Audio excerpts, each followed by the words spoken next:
એટલે કે શ્રાવણની પૂર્ણિમાના ખાસ જે ઉજવાતો હોય છે રક્ષાબંધનનો તહેવાર અને યજ્ઞોપવિત સંસ્કાર જેવા પવિત્ર પર્વોમાં હાથે રાખડી બંધાતી હોય છે, ઉપરાંત દેહ પર ધારણ કરાતી હોય છે જનોઈ અને દરેક તંતુઓના ખાસ કહી શકાય તાળવામાં પણ અનેક સામાજિક અને ધાર્મિક મૂલ્યો પણ વળાયા છે।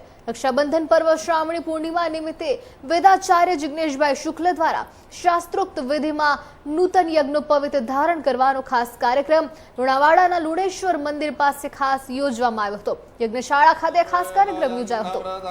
વાત કરીએ ખાસ ભૂદેવોએ જૂની યજ્ઞોપવિત ઉતારીને નવી ધારણ કરી હતી।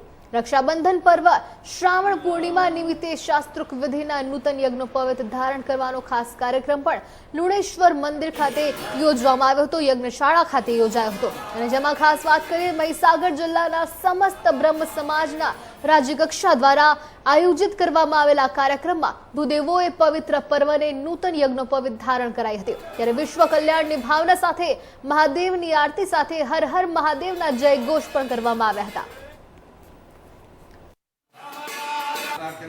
यज्ञोपवीतं परमं पवित्रं प्रजापतिर्य सहजं पुरस्ताद आयुष्यमगरं प्रतिमुंच शुभ्रम यज्ञोपवीतं बलमस्तु तेजः।